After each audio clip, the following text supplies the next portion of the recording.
ابھی جناب صدیقی صاحب نے فرمایا کہ سرکار آئے تو دنیا میں بہار آ گئی۔ میرے دوستو، میں آپ سے صرف ایک بات پوچھتا ہوں کہ ماہ مبارکہ کا نام کیا ہے؟ کہیے ربیع الاول۔ یہ نام کسی بریلوی نے رکھا ہے؟ فیصلہ کر لو،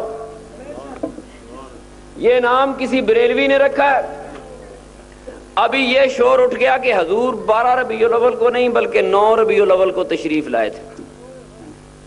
ایک شوشہ چھوڑیا گیا ہے۔ مجھے ڈر ہے عنقریب اعلان ہوگا کہ حضور ربیع الاول میں آئے ہی نہیں تھے۔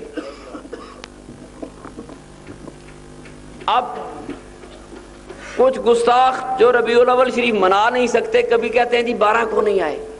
اے کاش ان کے اختیار میں ہوتا سال میں 11 مہینے آتے، 12واں آتا بھی نہ۔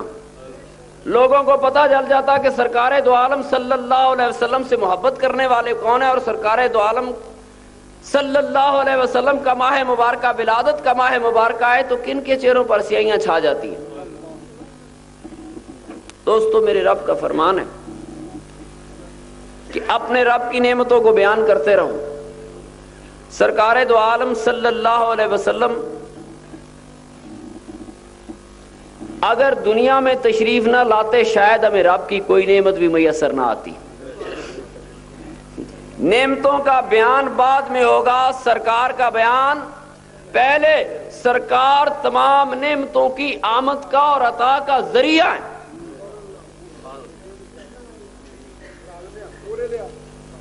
اور الحمدللہ میں یہ سمجھتا ہوں کہ جتنا زیادہ شور اٹھتا ہے کہ جی میلاد بدعت ہے، الحمدللہ اتنا ہی سنی زیادہ جاگتا جاتا ہے، رونق لگی ہوئی ہے۔ دوستو، سرکار کا میلاد منانا بدعت نہیں ہے۔ میں ایک بات آپ کو اچھی طرح سے بتا دوں، اگر بدعت ہے تو بدعت حسنہ ہے۔ اگر یہ بدعت ہے تو اس طرح کی بدعت ہے جس طرح صدیق اکبر نے سرکار دو عالم صلی اللہ علیہ وسلم کی پردہ پوشی کے بعد یہ حکم دیا کہ قرآن اکٹھا کیا جائے۔ سیدنا صدیق اکبر کی خدمت میں عرض کی گئی، حضور آپ وہ کام کیوں کرتے ہیں جو نبی پاک صلی اللہ علیہ وسلم کے زمانہ مبارکہ میں نہیں ہوا؟ سیدنا صدیق اکبر نے جواب دیا کہ یہ درست ہے کہ یہ کام سرکار انبیاء کے زمانے میں نہیں ہوا، مگر جو کام میں کرنے جا رہا ہوں اس میں حضور کی امت کی بھلائی پوشیدہ ہے۔